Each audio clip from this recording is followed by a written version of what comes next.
Hello students. Now let us look at the remaining portion of the page replacement algorithm that is in the fourth module. So I told you in the last lecture that frame allocation algorithms are also there as well as page replacement algorithms. So we're going to look at how to implement the page replacement algorithms. So how we can evaluate the algorithm is by running it on a particular string of memory. You can see here there's a particular string of memory and it is generally known as the reference string. Okay, and what it does, it helps us in computing the number of page faults on that string. So reference strings are actually basically when you're trying to implement a paging system, you are actually accessing the full addresses of that. But in order to understand the algorithm, full addresses is not feasible for us to write. So what we do here is we just print the page numbers as a string. Instead of the full addresses, we'll be having only the page numbers, and that will be in the form of a continuous series of page numbers called a string. So what is the advantage of using this is that if you're accessing the page the first time, of course, it causes a page fault. But once if you're accessing the same page repeatedly, that is the second time or so on, it does not cause a page fault. So this also results on the number of frames available. I'll come to that point later. So you can see this is what I was talking about the first point. That is when we are trying to access or trying to do the algorithm. Suppose these are the address sequences of a particular process, say 0100, 0432, etc. etc. So, and suppose that I say that it's 100 bytes per page. So what you can do is you can reduce all these addresses to a particular string in the format like this, indicating the page numbers. Okay, so it's correspondingly it is mapping to some address, but we are actually referring to it with some page numbers. So how they have reduced it, because it is 100 bytes, you can see the first one they have reduced it as 1 and ignore the 0, and then you have 432, you can say it is 4, and then again you're switching to a new page, right? So it is again 1, even though because 100 bytes, you can say 100 and 101 are nearby, but because we skipped from 1 to 4 and then 4 to 1, you have to write it separately like this. Then you have 0612, which is written as 6. Then we have 0102, 0103, 104, 104, which are all coming within the 100 bytes. So all of them together can be represented by 1. That is, we are trying to access nearby locations which are actually within the same page number, you can say. Then comes a 0611 that is denoted by 6 and so on. So this is how the entire thing has been arranged. So as an example, we'll be taking this particular reference string. These are nothing but page numbers. Imagine that first page number 7 is accessed, then page number 0, then page number 1, then 2, then again 0 and so on. So this is how the question in the exam also will be given to you.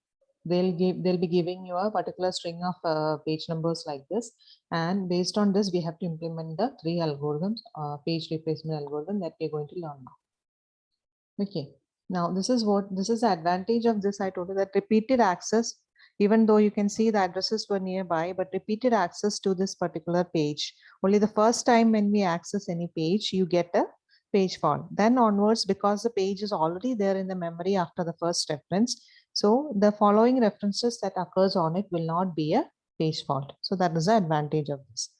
Now, to determine whether this page fault for a particular reference string and also for the page replacement algorithm, we also need to know the number of page frames available. That is also important. That is the third point that is given over here.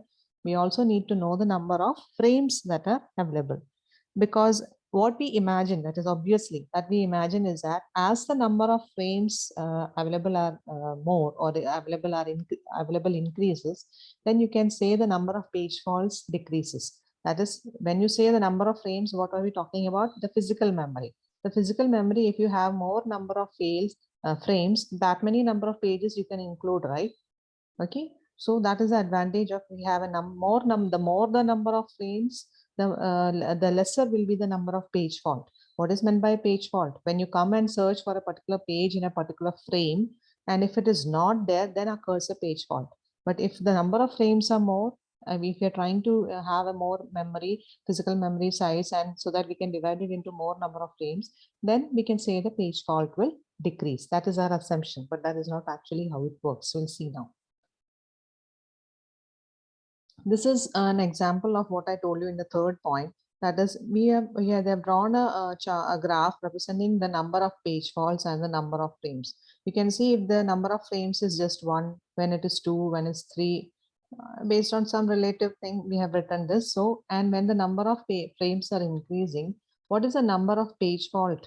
You can see it goes in a decrease pattern like this. It is decreasing. So you can see as the number of frames, when it is 5, you can say the number of, when instead of when it was 1, when it was 1, it was above 14, the number of page faults. But when the number of frames is 5, you can see the page fault has reduced to 4. So this way you can say, this is our assumption that as we increase the number of frames, the number of page faults also increase. Now let us look at the first algorithm. We'll be learning 3 algorithms. I'll just write down here. The first one is FIFO. All of you know what is the meaning of FIFO. First in, first out. And the second one is optimal algorithm. And the third one is least recently used algorithm, page replacement algorithm. Before page replacement, optimal page replacement, LRU, or least recently used. And this one has many sub implementation categories which we have to look into if we have time. Okay, so I'll just give a brief definition with an example of each one of the types, brief algorithm description, sorry, of the each one with the example. Okay, we'll look at that same example that I showed you in the previous slide, that is reference string. You can see this is a reference string that I've given here. And now you assume that there are only 3 frames in your physical memory at a time per process. I'm dividing the frames in such a way that for a particular process, and this is for a particular process only. We are not accommodating multiple processes. We are not showing example of multiple processes. Suppose that there are only 3 pages in the memory at that time for a particular process, then we can say that this is how it will look like. So an example you can see here, this is given over here like this. This is divided into 3 frames, and that is what being shown. So in exam also you will have to draw this particular figure. Okay. Now, in order to do this, I'll have taken a blank slide. I'll be showing, demonstrating how we can solve this. So we have to calculate the number of page faults. That will be a question. That is based on all these algorithms. What are the number of page faults? Okay. So this FIFO algorithm, as the name suggests, what is the purpose of FIFO? Name itself, we can know that it is nothing but, what is the purpose of FIFO algorithm? One second, sorry. Yeah, FIFO algorithm is first in, first out. That is the page that goes into the, you can say it's a memory location, right? Like the queue, you are arranging one by one beneath each one. So the first one that goes in will be the first one to come out. That is the basic idea of FIFO. So when you're trying to access the memory and you do not have any free frame, which one we have to take out? What was that name known as? That the one that we take out was known as a victim frame. Which is a victim frame here. We are trying to find out this victim frame with the help of this page replacement algorithm. So you can see here, based on FIFO, we have to take out the one that was first inside the queue, or on the queue or the physical memory, whatever you call it. So in order to keep track of this, after some time you will keep track, you will not be able to, or you will lose track of which one was the first one. If you look at this figure, after some time we may forget when we go iterate in this manner. So one thing that we can do is we associate with each page the time that when the page was brought into the memory. Time mode include track otherwise it will be little difficult for us. So when a page is chosen or to be replaced, that must be the oldest page that came in. So ആദ്യം വന്ന പേജിനെ ആദ്യം പുറത്തെടുക്കണം. അപ്പോൾ അത് മനസ്സിലാക്കണമെന്ന് നമ്മൾ time mode keep ചെയ്യണം. It will be much more better. So it is actually not strictly necessary to record the time when a page is brought in because it's difficult for us to manage. But what you can do is you can use a FIFO queue. But this is actually not a queue, right? This is a physical memory that is just divided into a number of frames. Parallelly, we can add a FIFO queue like this. See this. If this is a queue that I've implemented, initially nothing is there, everything is null. And I'll be keeping two pointers. One is known as the tail, and second pointer is naturally the first one, head. Okay, we'll be having two pointers. One is the tail and one is the head. Now, what is the purpose of these two is, if a page is, what to say, when a page is bought into the memory, first time you're bringing a page into the memory, then inside this queue, we'll be putting it at the tail of the queue. So initially, suppose a page 7 comes in, I'll be putting page 7 here, and I'm tracking it with the help of this pointer tail. Of course, because only one of them is there, both head and tail are pointing to the same thing. Okay, initially we keep track of both of this particular page using both the pointers. But thereon you have to understand that whenever a page is brought into the memory, we insert it at the tail of the queue. We put it at the back of the queue. That is the tail of the queue. But when you are trying to remove something, that is, you're trying to remove a victim frame from this memory, right? Suppose currently 2 is the victim frame, I'm trying to remove it, then that has to be in the head of the queue. So you can say now currently the victim frame to be removed is 7, and the last recently bought one is also 7. Suppose another frame was already there. Okay, now suppose 2 comes in. Just one example. Suppose that 2 comes in. If 2 comes in, then you will be dividing it in this way. The 7 will be moving to the head and 2 will be moving to the tail. Understood. Now you have two different pointers. One is pointing to 2 or the other one is pointing to 7. So which one has to be removed first? 7. So we can keep track of by looking at the queue. If you look at the queue, you know at the head of the queue, that is the page or the victim frame that is to be removed because it was the first one that was brought in. And if you look at the tail, you will know that the new ones are inserted towards the end of the queue or the rear of the queue or the tail of the queue. So this is a basic idea of implementing a FIFO queue in order to understand how to do this algorithm. So this is how your answer should look like once a question is asked. We'll just go in detail with each one of them. So let us write that. Okay, no need to write, it's already there. The reference string is given here. Now suppose we are trying to solve this. Every time I'll have to draw this thing. So for the time being, without drawing, I'll be drawing. So the first one is 7. So because you have to put the page number 7 has been accessed. And when you come and check in the memory, is the page number available in the memory? No. So what happens? A page fault occurs. So every time a fault occurs, I'll be writing here the word F just below it to show that a page fault has occurred. Now a page fault occurred. What happens? We have to go to the secondary memory, go and get it and bring it to the main memory. Swap in. Swap in. We have to swap in from the secondary storage to the virtual memory. This is, sorry, to the physical memory. This is the physical memory.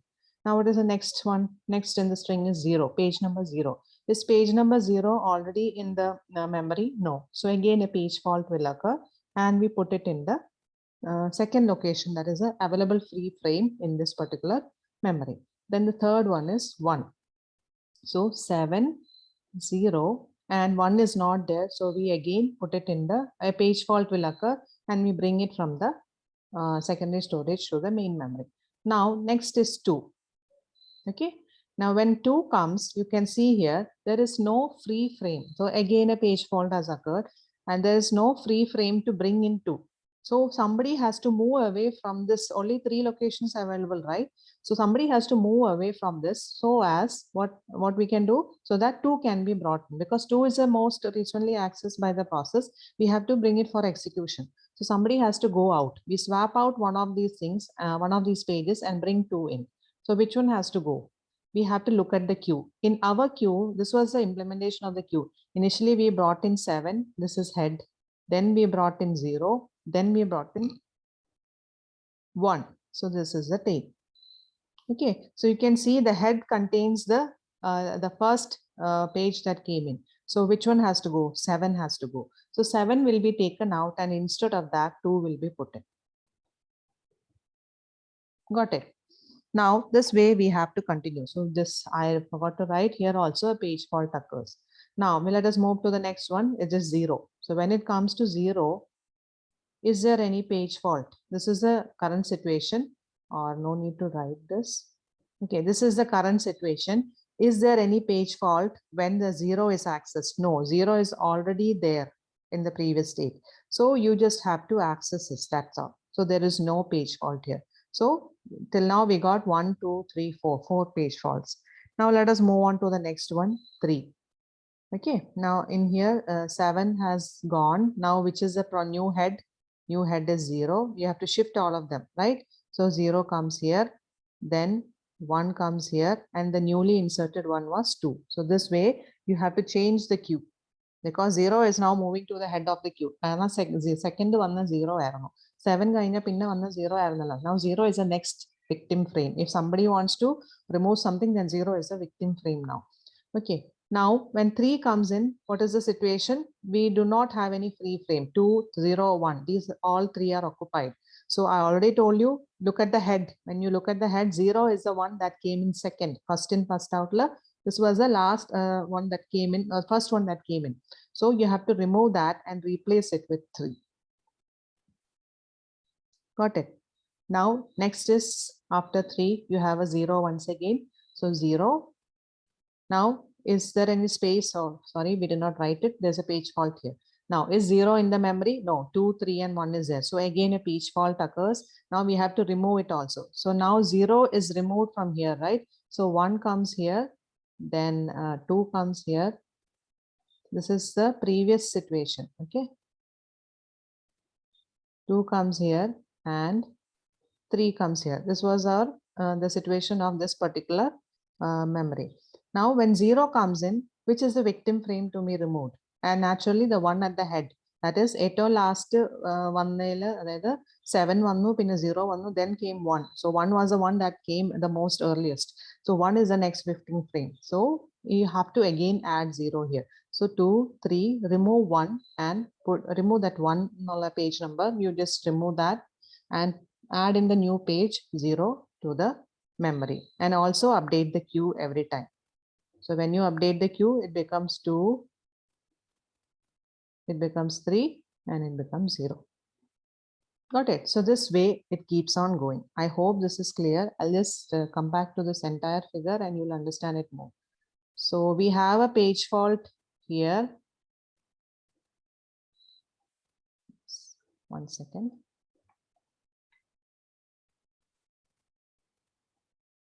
Okay, we have a page fault here. We have a page fault here. We have a page fault here and here, but there's no page fault for 0. Then you have a page fault for 3, then 0. Till this is where till we looked, right? Now next 4 came in. When 4 came in, which is the next one to be removed, was 2. 2 was at the head of the list. So 2 is replaced with 4, and that is again a page fault. Then immediately a 2 came in. Just now we removed 2 and it just came it again. So even though it was recently accessed, we have to remove it. Why? Because you can see now the next one to be removed was 3. So instead of 3, we add in 2. Okay, then again a 3 came in. We just removed 3. Okay, and now what happened? 0 was the last one, was the one that came in first in the beginning. So 0 has to be removed and 3 has to be added, and so on. Now then after that the 0 came in again. So when a 0 comes in, 4 was the having the time, that is the oldest time you can say. So 4 will be removed and 0 will be added, and this way. And then came 3 and 2. So 3 and 2 is already there in the memory. So there are no page fault. All of these are page faults. They have not drawn this particular thing, but you can redraw it and mark it as no page fault. Okay. Then this has a page fault. This has a page fault. Here there is no page fault for 0 and 1. Why? Because they are already in the memory. When 7, 0 come, they are new ones. So again a page fault occurs. So you can count it. There are totally around 15 page faults that occur. 15 page faults. Okay, so that is the answer. So if a string like this is given and the number of frames are given, you have to draw this up. Now they can change this number of frames. They can put it 4, they can put it 5, it depends. So based on that, everybody's answer will also change. Here in the question, it is given that it is 3 frames. So that is why we drew the figure like this. I hope it is clear. Now this FIFO algorithm, first in first out algorithm, is actually easy to understand and program, of course, but of course its performance is not good. We saw how just now a page was there and it was removed, and then we brought in that page again and again it had to be added by removing another one and so on. So on one hand, what happens is the page replace may be an initialization module that was used a long time ago and it is no longer needed. So like if you're doing a coding part, you may have some initialization that was done in the beginning of the coding, and later on actually you do not need any initialization points or initialization parts. That is only done when you start the program, right? On the other hand, it could contain a heavily used variable. The initialization block could have some heavily used variable that was initialized and was currently in the use. As an example, they have given this. Suppose you have a code and you use the initialization part only in the beginning and later on you never used it as a whole. But on the other hand, there's a possibility that it can contain a initialization code can contain a variable which was in constant use and you suddenly removed it. So every time you have to bring that initialization code back to the memory again and again. So a bad replacement choice increases the page fault rate. You can see what our aim is, we have to create a page replacement algorithm in such a way that we have the minimum page fault, reduce the number of page fault and speed up the execution process, because a lot of page fault means that much execution will be slower. Okay, so and it slows the execution process. Another example is given over here which shows this particular issue. What is the issue of FIFO? And because we do not have, I'm not going to draw all of them, but it's the same thing. Suppose that you have 3 frames like this. Initially 1 is put in, then 1 and 2 is put in, then 1, 2 and 3 is put in. Then afterwards you have to put in 4, right? So when you try to put in 4, the one that has to go is 1. So you put 4, 2, 3 and immediately 1 has come now again. You look at that, after 4 immediately the repetition, that is a page 1 which we just removed, had come. So that way we can work. So this is how it is going to work. So what we assume here is, suppose I increase the frame number from, this was 3, right? I increase the frame number from 3 to 4 and I'm trying to solve this. Okay, so I put 1, then I put 1, 2, then I put 1, 2, 3. There's one more here. 4 of them are there. Okay. Then I put 1, 2, 3 is already there. Then the new one is 4 this way. So the number of page faults you can see it is almost the same every time, but the number of frames are more.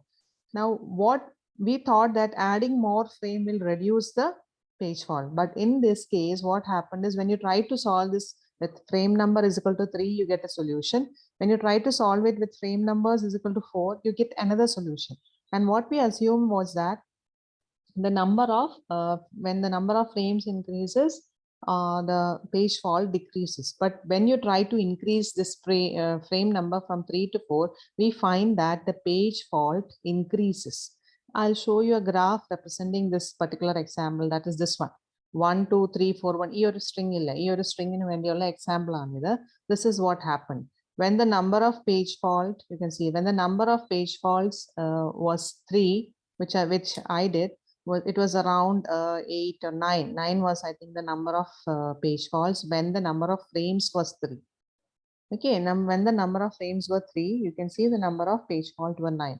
But later on, when I increase the number of page from 3 to frames from 3 to 4, the page fault actually increased from 9 to 10.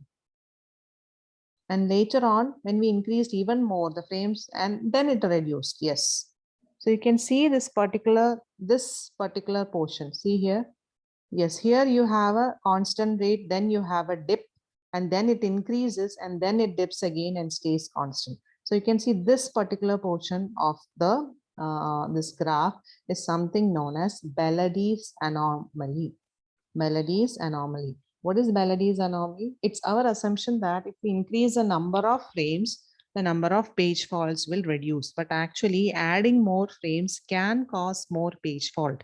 And that was the observation, and it is named as Belady's anomaly. I hope this much is clear. So this is all about first in, first out, and the example of first in, first out. Now we'll move on to the second one, that is optimal page replacement algorithm. So optimal page replacement algorithm is also known as OPT, or it's also known as MIN. Okay, both are the names of this algorithm. The first one was FIFO, FIFO.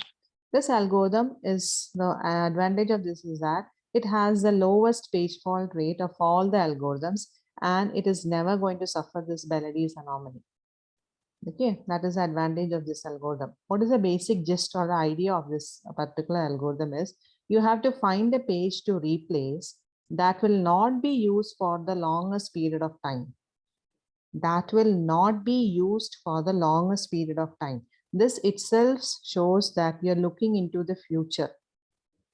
That has not it is written that will not be when looking into the future. That is, you can predict the future and you can know that this particular page number is not going to be recently used anymore. After a long time only it will be used. That was a disadvantage of before, right? In this particular thing, when you saw 1, 2, 3, 4 was accessed, and immediately I removed 1 so that I can add in 4, and immediately 1 was again accessed.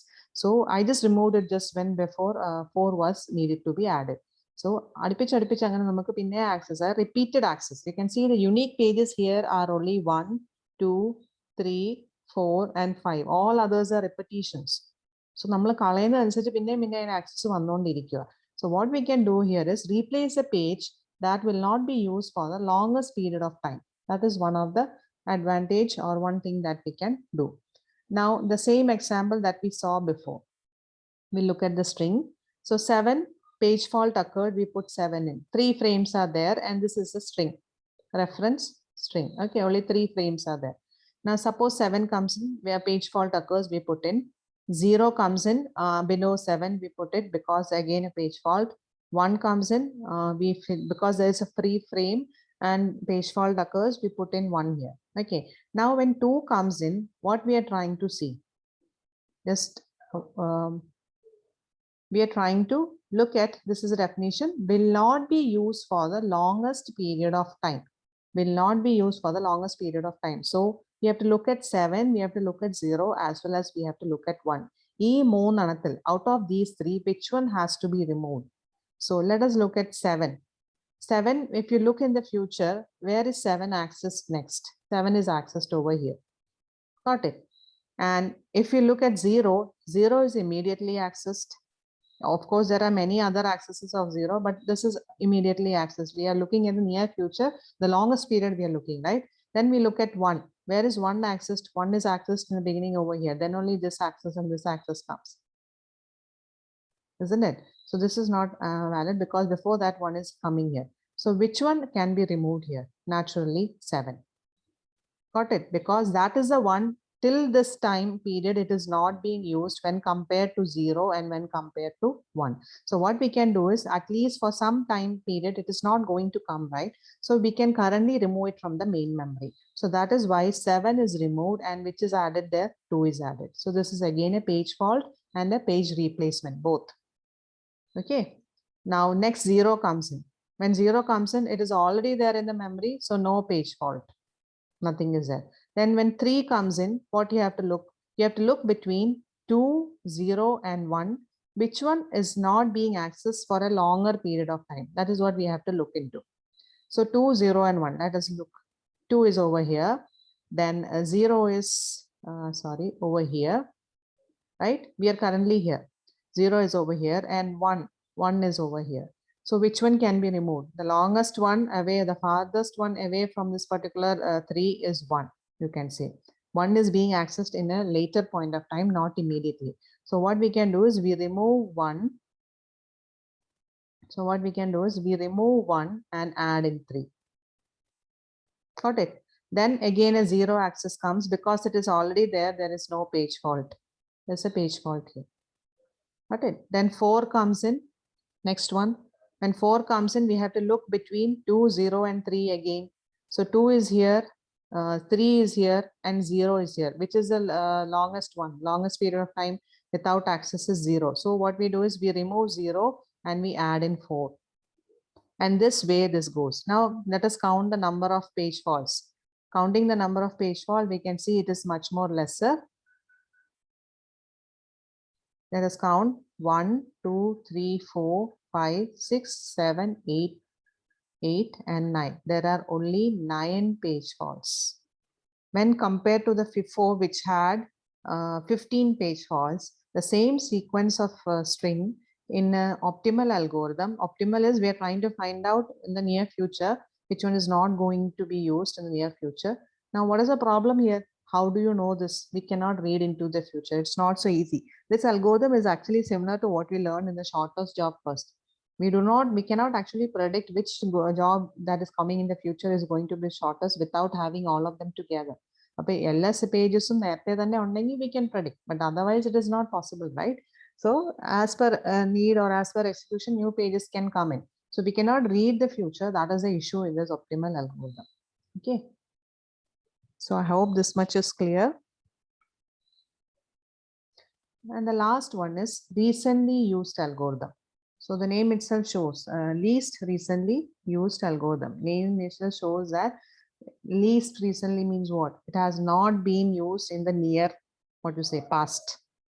So instead of looking into the future, what we are going to do is we use the knowledge of the past.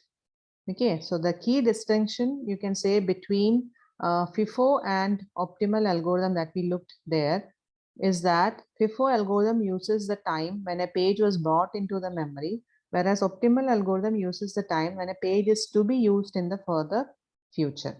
Okay, so if we use the recent past as an approximation instead of the near future, unlike optimal algorithm, this recent past type using for LRU, if the recent past is being used in the near instead of the near future, then what we can do? We can replace a page that has not been used for the longest period of time. Here also we did the same. Replace a page that will not be used for the longest period of time. Here we are saying it has not been used. Look at that. This is the past. So we can replace a page that has not been used for the longest period of time. Now the one or access I access the page 1. Then for a longer period of time, one was never accessed again. Why not remove it? Maybe its work is over. Okay. So the basic gist of this LRU or least recently used page replacement algorithm is replace page that has not been used in the most amount of time. Okay, it's the past tense. That is the basic idea. Now, in order to do this, we need to associate time for sure. Otherwise, how will you know when it was brought into the main memory? So associate time of the last use. Whenever it was last use, we have to keep track of the time for every page. And we'll see how it is done. As an example, see this.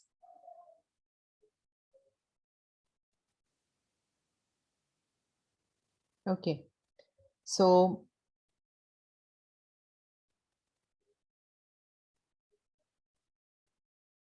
this is the same reference string that we have here. That is the same string. Now this is the number of page frames. That is, you have 3 page frames. And each time you insert a new one, of course, there is a page fault. So 7 is inserted, then 0 is inserted, again a page fault. 1 is inserted because there is a free frame. No problem is there for, you don't have to page replace, only page fault occurs and you bring in from the secondary memory. Now, when 2 is accessed, the page number 2 is accessed, when you look into the previous stage of the memory, you can say 701 are the pages available and there is no free frame to bring in 2. Okay, so now what is to be done? You have to look at the one that has not been used in the recent past. So when you look in the order, the only 3 frames are there. So 701, which was the first one that came in, naturally the least recent one was 1 and the just previous recent one was 0, right? Inde 7 one. So 7 has to be removed and 2 will be added there. Got it? Now next is 0. When 0 comes in, when you're trying to look into this frame, 0 is already there. So it is accessed. So this is now a least, this is the, what to say, recently used one. So 0 has been reused again, the page frame without any page fault. So there is no page fault here. You can see there is a figure here, 2, 0 and 1 with no page fault. There is no page fault here. Now next is 3. Okay. Now when 3 comes in, which one is the least recently used? When we look at that, the least recently used was, the recently used one was 0 and then used was 2, right? And then used was 1. So the oldest one is, you can say 1. So what you have to do is you remove 1 and add 3 there. Now again a 0 comes in. Is there any page fault? There is no page fault. Why? Because 0 is already there, so there is no page fault. Okay, so there's a page fault here. There is no page fault here. Now when 4 comes in, we have to find out the recently used one. Recently used 203 ൽ മൂന്നെണ്ണം നമുക്ക് ഇവിടെ കിടപ്പുണ്ട്. We have ഇതിനകത്തുനിന്ന് recently used ഏതൊക്കെയാണെന്ന് കണ്ടുപിടിക്കുക. അപ്പോൾ അറിയാം least ഏതാണ്. Recently used ഏതായിരുന്നു? 0 was recently used, 3 was recently used, isn't it? 0 was again recently used, no problem. Then came 2. So 2 is in the memory. So we have to remove 2 and bring in 4. And so on. So this way we keep on going. Now let us count the number of page faults. So what is the number of page fault? You have 1, 2, 3, 4, 5, 6, 7, 8, 9, 10, 11, 12. So in FIFO you had 15 optimal. We had, you can say 9.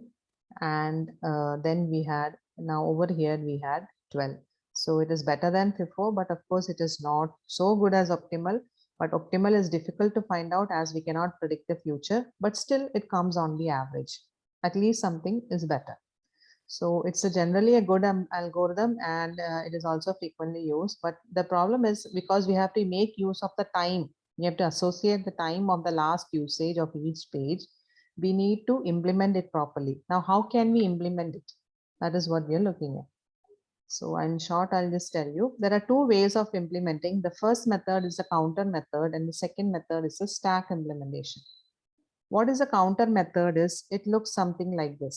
We add an extra field into the page table. Suppose that this is the page table entry. Here we keep track of the frame number, and there are many valid, invalid bits, dirty bits, so many things are there in this particular page table entry. We also add something known as the time of use. Okay, the time of use is added. It's like a counter, you can say. Okay, so what happens is you connect it with the CPU clock or something. Okay, you connect it with the CPU clock. Now what will happen is, every time this page is accessed, the current CPU time of when it was accessed will be updated in this particular field. So every page entry has a counter. Every time this page is referenced, you copy the clock into this counter variable. This is the counter variable. So you copy, this is the clock. Okay, the clock timing or the value of the clock is actually taken and put into this every time you access this particular page or frame. Okay, so when you need to change, or when you need to find a victim frame, you have to find a page for replacement, right? Our frame kandupidikane, what you have to look, just look into this counter variable and find the smallest value, right? The oldest time, unlike comparison time, oldest time kandupidikka, and that way we can you just have to search to the table in this particular counter field, and we can find out which is the page that has been having the smallest value. So this way we can implement in the counter implementation. Second method is the stack implementation. All of you know what is the stack. We have a values arranged in the last in first out manner. So what we hear is, we keep a stack of page numbers in a doubly linked list format. Okay, in a double link format. So this is not the look of that. It's actually going to look like this. So we have a stack in this particular format, imagine, and it is connected with the help of a doubly linked list. Actually, stack only grows in one direction, but here we're using a doubly linked list. Now what happens is, suppose if any page is referenced, suppose this one is referenced now. What we do is, and this is the bottom of the stack and this is the top of the stack. We move this page to the top of the stack. Every time it is referenced, we move it to the top of the stack. So that is a basic idea. Now, so what happens is, every page that is always frequently accessed or most recently accessed, it will be always on the top of the stack, isn't it? It will be always in the top of the stack, but the least recently accessed, right? Access it will be at the bottom of the stack. Now, since it is a doubly linked list, you will have to rearrange the pointers. That is, you will have to connect these two, and then you have to bring over here, then you have to connect those two. Many things, many pointer arrangements have to be done. But and of course, moving a doubly linked list and arranging all these pointers are costly, but it doesn't matter. So removing a page and putting it to the top of stack requires changing these many pointers.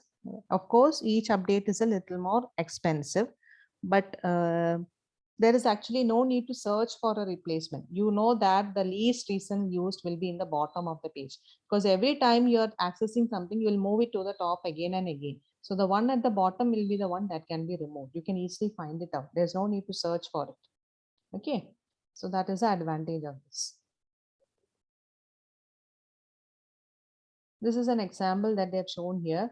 Suppose this is a reference string, and at the situation A, you can see this is the state of the stack. At the situation A, this is the location A. When till this point, you can see this is the state of the stack, which was the least, which was the most recently accessed. It was 2. So 2 was somewhere else in the previous stage, and we brought it to the top of the stack. Okay, we brought it to the top of the stack. Now let us look at the case when 7 is accessed. When 7 is accessed at situation B, what happens is 2 was at top of the stack, right? And 7 is somewhere here. Left. So now 7 has to be brought to the top of the stack. So you can see 2 just goes down, 1 goes down, 0 goes down, 4 is still at the bottom, and 7 is put at the top of the stack. So this is how it goes on. Okay, so this is the advantage of a stack algorithm, and it does not suffer from this Belady's anomaly. That is the advantage of LRU. Now, due to restriction of time, I'll be just leaving these things in the PPT for your reading. So that is how this can be done with the help of special hardware, with the help of the reference bit. And there's something known as a change of before algorithm, that is second chance algorithm, and also enhanced second chance algorithm. These are the 3 other variations of LRU approximation algorithms.